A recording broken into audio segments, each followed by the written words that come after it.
Hey everybody, welcome to Recovery Clinic. My name is Ashley and I'm going to be your host today. I have a super special guest, Patti Yager. You guys make sure that you give her some love out there because she's super nervous today. But I don't know about anybody else, but I know Patti well enough to know that she should not be nervous about talking. Just like me, right? Yes. That's right. Okay, so first of all, I just want to say what a great week we had last week. Yes, that was so awesome. Wasn't that amazing? We got to see everybody that we get to talk to all throughout the weeks and months and years of the year. I just, I got really involved in peer recovery when the pandemic hit. And so a lot of the people that are in our peer network throughout the state, I didn't get to actually meet them face to face until this conference, and it was phenomenal. It was so good. I mean, great education, and just getting to be able to see everybody again was really good. It was wonderful, and not only that, but getting to network for resources, for being able to help people, learning what resources that we had. We had a huge room full of vendor booths. Oh, yeah. That, everybody, it was so spectacular. And, it was such a blessing to get to see everybody this past week.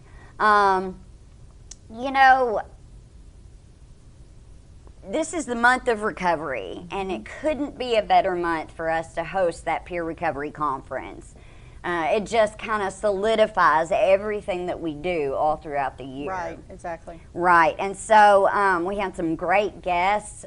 Brandon Novak was there. I loved listening to him. He was just so, what we see on TV versus what we get, at the peer recovery conference, totally different thing, We had John Schinholzer from Virginia there talking about RCOs. And that was great. I think I know somebody who's working at what is becoming an RCO. You think? Maybe. So, let's dive right in. Okay. Let's get started. And just remember, it's just you and me.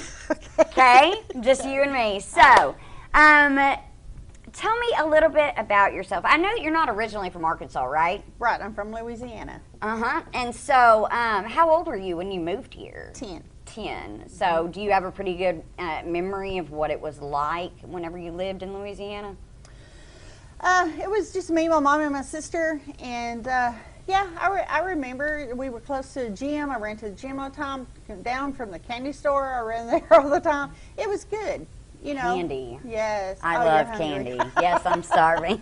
So it was good. That's awesome. So then you moved to Arkansas, and so you were pretty upfront with me a little bit ago, and you said that you always felt like you were kind of missing something. And so tell us what that was like in your childhood, and what were you missing that was so made that deep void within you? Okay. I don't know who my dad is. So, like I said, it was just me, my mom, and my sister. So, I believe that, the void now going through the things that I've went through was daddy issues, not having a dad in my life. And I researched trying to feel, what am I missing? And so I did all kinds of things trying to figure out what it was, but I just never was able to feel that void until. And so, and, you mentioned that you had kind of dabbled with things in your teenage years. Yes, and that was, during high school, you have your group of people, group of friends that you always hang out with on the weekends. We would drink wine, strawberry wine. Yeah, Boone's Farm. Boone's Farm, that's it. And, and I've tried marijuana. None of that. Actually, those two things would always make me get sick. Always. Even smoking marijuana made me get sick. And so I did not like it. It never got a hold of me. And which I'm very grateful. Right. So that, I really didn't consider that that's when I started. Right. So you didn't feel those kind of addict tendencies at that point. None at all. There was no thrill in it, nothing. And so, you said earlier that as you got older, you know, you started doing different things. And so where did you,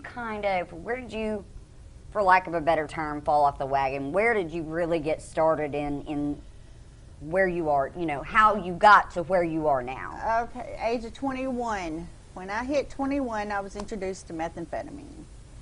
And that was it. That was what I fell in love with. That filled the void that I had been searching for. And I thought, okay, now this is it. And but not knowing, of course, the roller coaster of insanity that my life was fixing to become. Got divorced after a 3-year marriage. No kids at that time, thank goodness at that time, you know, but because things just kept spiraling out of control. Couldn't hold jobs.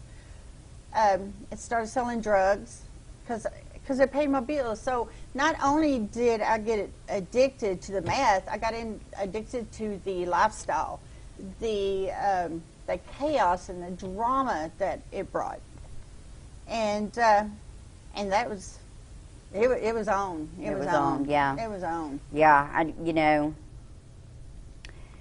knowing now everything that, you know, we go through, you know, whenever I finally hit that wall of methamphetamine myself, you know, I had dabbled with everything before and I got really deep into opiates, and then whenever I hit methamphetamines, it was like the only feeling I had was go, which is not even really a feeling. Right. But it was just go. Like there was nothing else. I felt no guilt, no shame, no nothing. It completely turned me into a totally different person than what I was when I was 21. You know, right? Lying, stealing, everything. I mean, I could talk you out of the shirt on your back. You know, it was bad, and I just lost track. That's okay. But you said that you had gotten a divorce at one point. And so while you were in your addiction, you met the man that you're married to today. Yes. Right. And so, you know, tell me a little bit about that, because I think it's a really rare and wonderful story to see whenever a couple who met in that addiction makes it on the other side. Right. So tell me a little bit about that. Okay, well, first of all, I give honor all to the grace of God, because I mean, we definitely had our share of issues and problems, adultery, lying. Now, we went through all that. We separated for a little while. And at one time, I did file for a divorce, but I didn't go through with it. Another thing, you know, that he had control of, that God had control of. Right. But, you know, and we moved from place to place. You know, we knew that we were probably being watched. So we would move to Cabot, move back to Jacksonville, move to Cabot, you mean, and then we had my daughter, Leslie. Right, and I have met Leslie, and she's beautiful, she's intelligent, she's not one of us, you know, and she's fantastic. Right, and I'm so blessed, we are so blessed that she's not one of us, because we drug her through hell. You know, and from driving from place to place in the middle of the night, picking her up, taking her from house to house. I remember times that she would be knocking at my door and just wanting me to come read to her, but I'm stuck in my bedroom, you know. And that's one thing I can say about my husband, though. He would go in there and read to her. He would, you know, I give him that, and then he would end up going to get charges, go to prison. So he was in and out of prison, so I felt like I was a single mom a lot, and so I used that to sell to support her. And so it was crazy. And I could see that being, you know, one of those where you know, lost in your addiction, you would use that loophole. Well, I've got to take care of my daughter. Right. This is the only thing I know. Right. So this is what I'm going to do, and I'm going to give myself a little grace for this. And I could definitely see that, you know, and so what was it exactly that brought you to your knees? Where was that complete surrender? Okay. Yes. So I had Leslie in the car for me. I had actually had a job at the truck stop in Cabot for a while, and we were headed home from work one night, and her and a friend of purse was in the back seat. And I thought, okay, us addicts, we have stinking thinking. I have expired tags. Right. But about the time, here comes the cop pulling up at the red light at the same time. And he, of course, pulls me over and takes us all out, and then runs a dog around the car. Well, I had a half on me. I had some stuff. And, of course, they found it. And when they took me out of the car and looked at me and said, Patti Yager, you're being arrested for possession of methamphetamine. All I could do, I just looked over at my daughter, and the complete disappointment on her face. Right. That's when I was like, what the heck am I doing? That was that moment.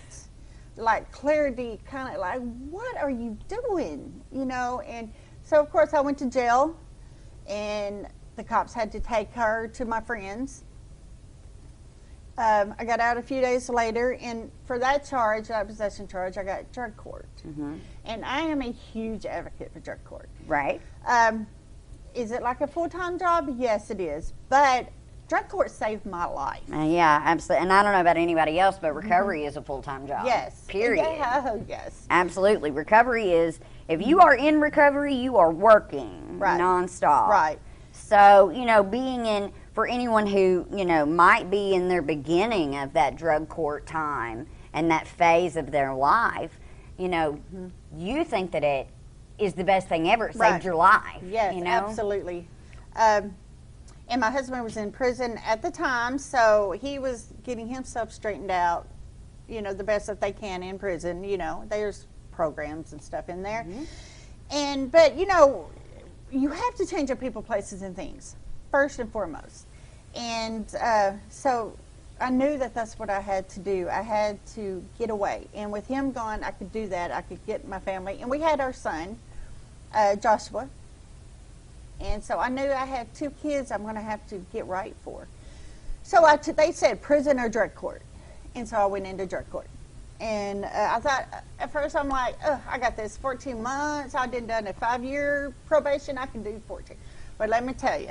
It's a little bit different. It's a little bit different. Right.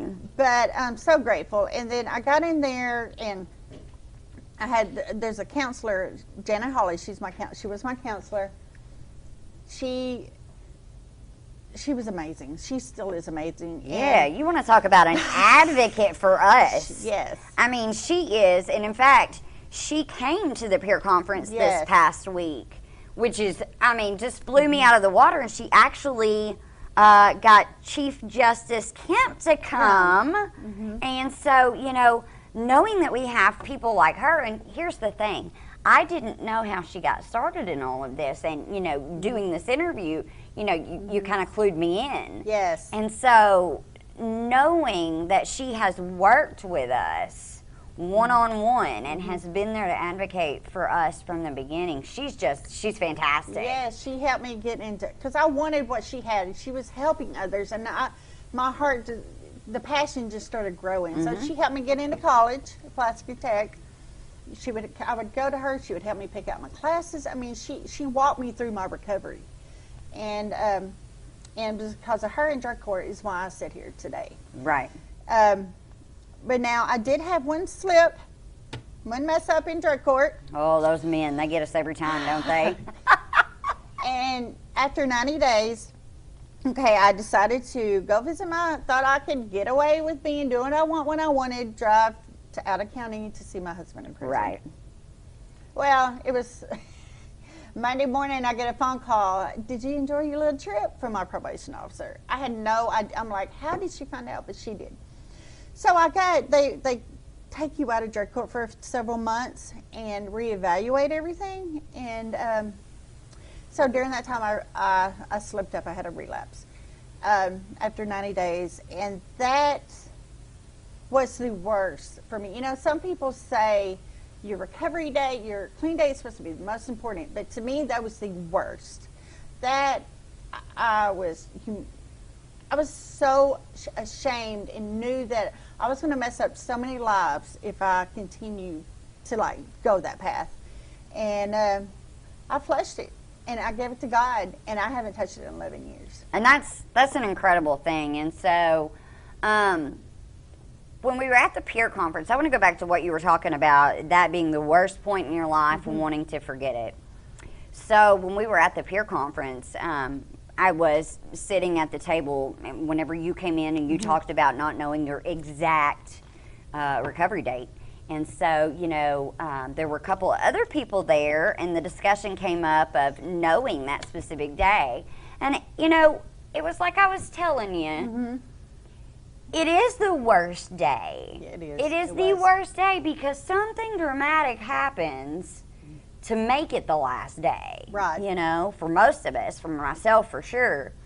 And so, not only that, but with me using methamphetamines, I was out of there. I'm talking about out of there. Like, nobody home, out of there. Yes.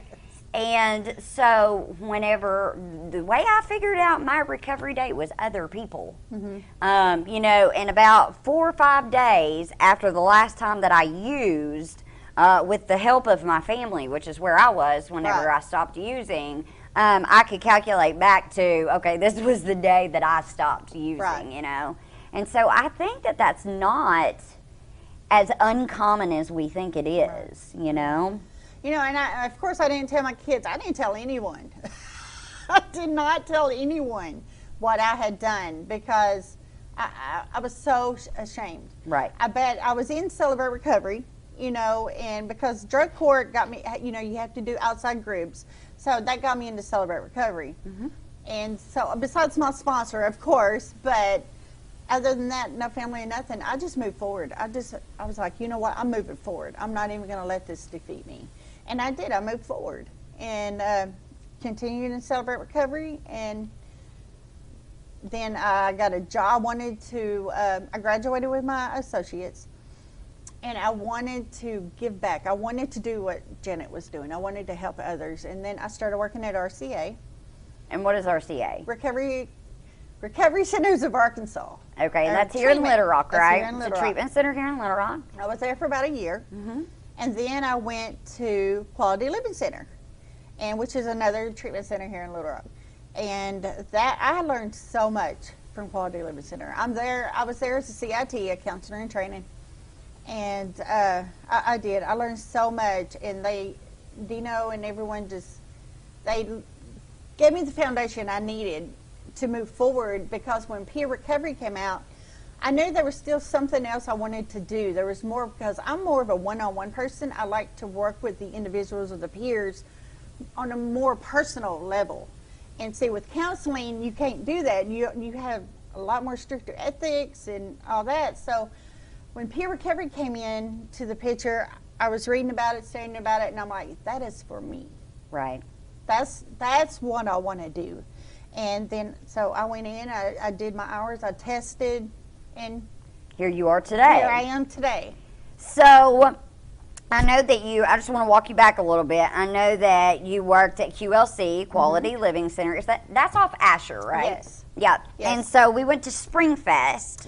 Yes, Springfest. This past spring, and that was, you know, I think where the location of that place is, and I think the demographic of people that you get there, that could definitely be exactly what it was for you, an eye-opening experience. Right, and it was, I mean, it definitely taught me a lot, taught me how to treat people, you know, because I was coming into it fresh, you know. Right. I wasn't at RCA very long. RCA, right. We'll get to that RCO part, okay. RCA very long, and so I really learned a lot of my skills and everything from there. And then there was a peer opening at Wolfe Street. A peer opening at Wolfe Street. And position so open. whenever that position came open, can you tell me what exactly Wolfe Street was at that point, what they, you know, kind of what they have been known throughout the state for, because Joe McQueen, he made it famous. So at that point, what was Wolfe Street known for? AA. AA, that was an AA clubhouse. AA clubhouse. Right, and so whenever they brought you on board, they started talking to you about what their vision for the future was, right? Well, it was Vicky, the director, executive director. She brought me on, and we started talking about peer recovery, because she learned about the peer recovery, you know, through Jimmy and through other people. And so I came in and I'm like, this is what we do. This is, you know, the vision. Because I have a vision. I had, you know, my heart's into it. And she was like, yes, let's go for it. And so we started just moving towards peer recovery and having more meetings. I started bringing out different meetings in for like NA. Now we have a faith-based, multiple pathways and just all kinds of different groups. And I did get us on the map to be the first RCO for the state of Arkansas. That's right. And so, so an RCO is a recovery community organization. Yes. And it is strictly peer run. And it is a 501c3. Yes. So, you know, and it's so amazing because for any of you guys out there who don't know, I actually got my start in peer work working with Patti. Yes. And so what we discovered is that we are both type A personalities and that we love each other very much right now. And at the time it was, you know, the thing about it is when you have strong personalities. Yes. Sometimes that happens, and that's okay, you know? And that's where God says, here, I'm going to let you have your strong suit here, and I'm going to let you flourish here. But what it taught me being right there in downtown Little Rock was I got to meet a lot of different people who came. The very first day I came, there was a woman who met me at my car at 7:45 a.m., and I could not, for the life of me, I could not understand what she was saying. I remember that. Yeah, and this was right in the middle of the pandemic, and she needed some help with her Social Security account. Her money had been cut off. She didn't have her money. She was homeless. I mean, there was a whole multitude of things that this woman needed help with. And so that was the very first day that I stepped into the peer recovery world, you know, and it was transitional for me for sure. And so, you know, I saw when Patti was just first getting started really rearranging things. Yes.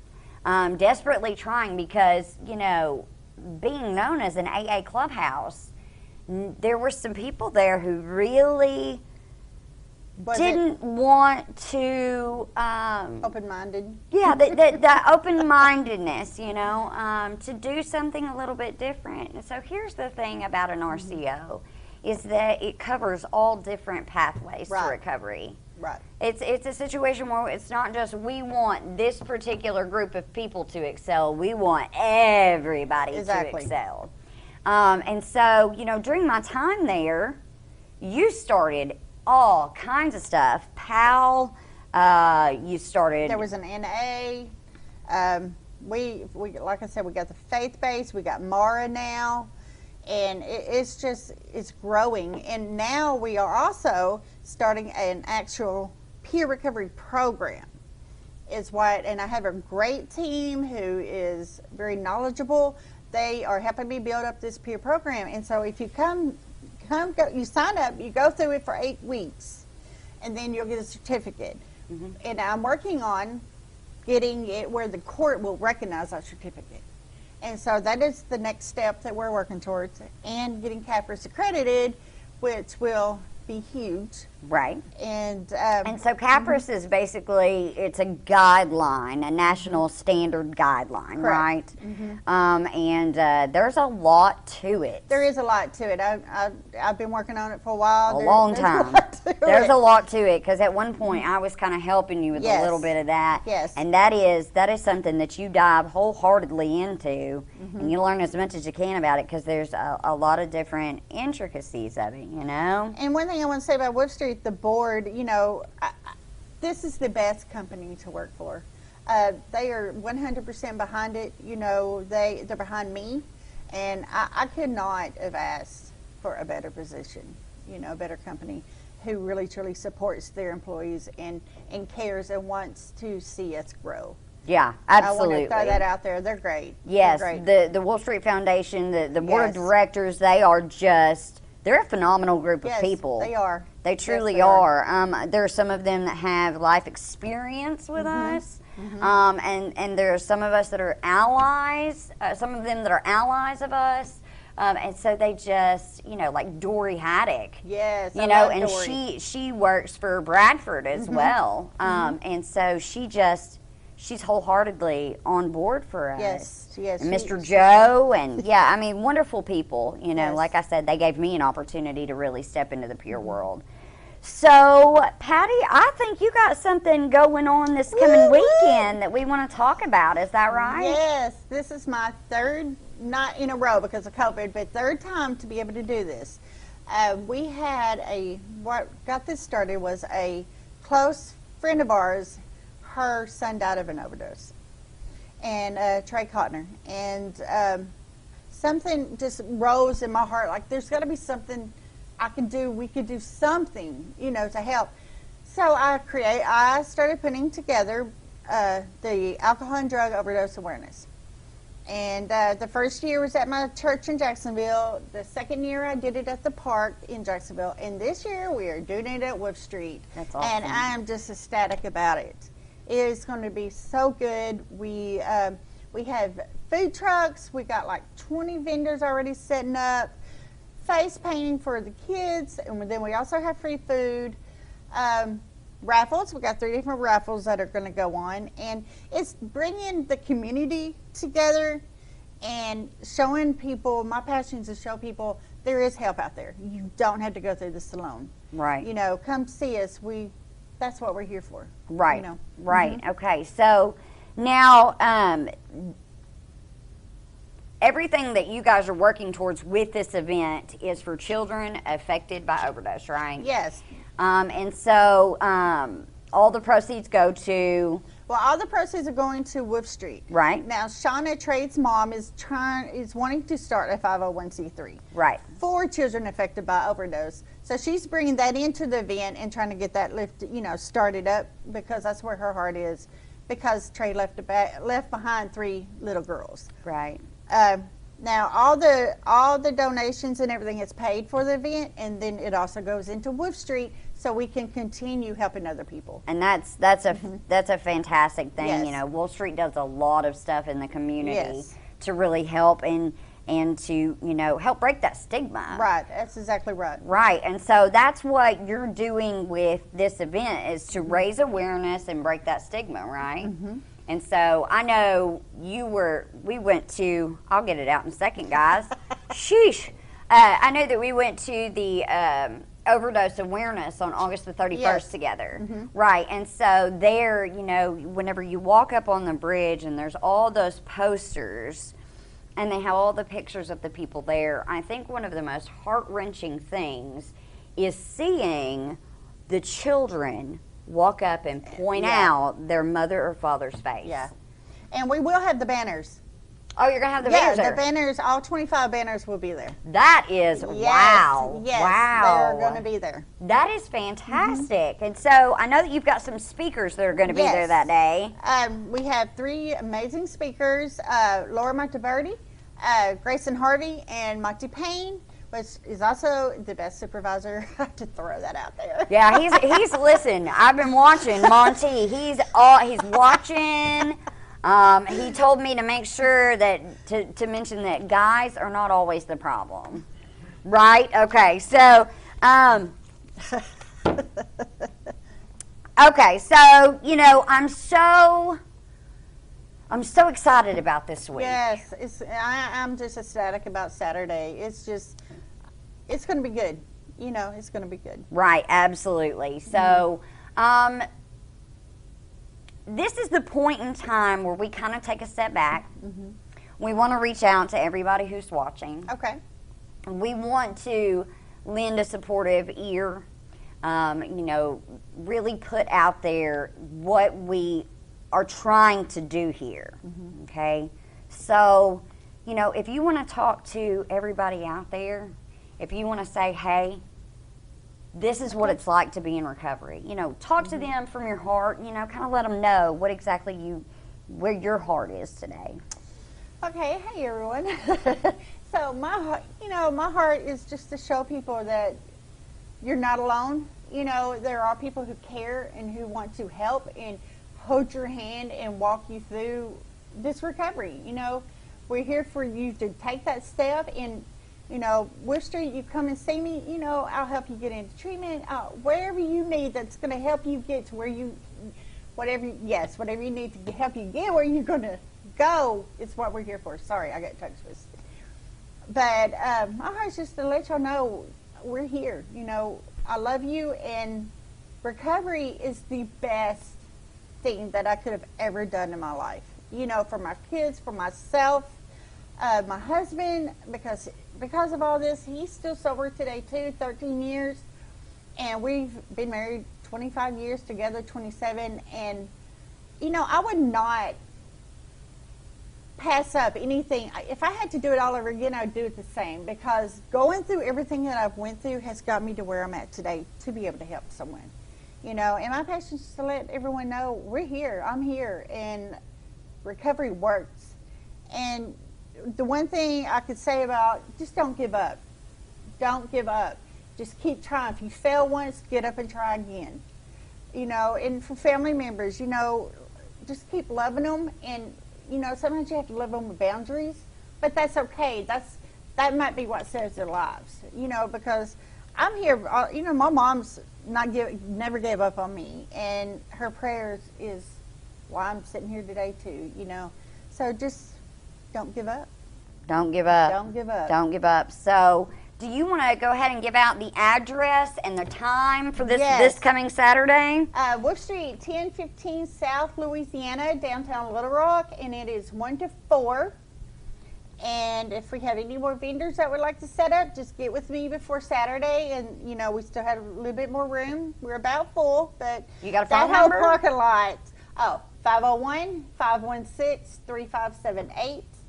And it's going to be big. The whole parking lot's going to be full of stuff. Oh, we're doing a balloon release. Oh, that's awesome. Yeah, we got like 200 purple balloons. So that's going to be good. And, just... So it's this Saturday at Wolfe Street Foundation, and that's at 1015 South Louisiana in downtown Little Rock. It's going to be from 1 to 4 o'clock. If you're a vendor, if you're a great resource or a networking tool for our community, we want you there, right? Yes, absolutely. Absolutely. So the Recovery Clinic is going to be there. I'm going to have some T-shirts. Okay. I'm going to be giving those out for free. That'll be first come, first serve, and those go quick. Yes, they do. When we were at QLC, they went quick. And so... we just want this to be an opportunity to help break the stigma. If you want to learn what recovery is about, this is a great opportunity to be there. You've got advocates for us, you've got allies for us, you have a bunch of us. Yes. And so it's going to be a fantastic thing. Yes. And also, I want to throw out there that if you need CEUs, for peer recovery, we do take volunteers, and you can get your hours down at Wolfe Street too. Yes, and she's always needing people. I'm always looking for new PITs to come in and help and get started like Ashley did. Absolutely. And you know what? That was a great start for me. It was truly a great start for me. It was really, an eye-opener to what life is really like, you know, because I think sometimes I live in a pretty little bubble. Even whenever I went through my biggest downfalls, I live in a pretty little bubble. I still have to work on me every day. I still have to get up and say, or when I go to bed at night, what did I do wrong today that I need to improve tomorrow? Even after 11 years, you don't ever stop working on it. No, and that's the great thing about recovery. That is the great thing about recovery. Well, Patti, this was great. And see, you made it through. I made it through. Without your notes. Look at you, girl. Yes. So, guys, make sure you come see her and me. I will be there this weekend, Saturday from 1 to 4 p.m. at Wolfe Street Foundation, 1015 South Louisiana. Please reach out to us if you have any questions. If you want to get started on your road to recovery, we're more than happy to be there for you. Hold your hand, walk through it all with you. Thank you guys so much. I hope you have a fantastic week, and we will see you next Wednesday. Thanks, guys. Bye.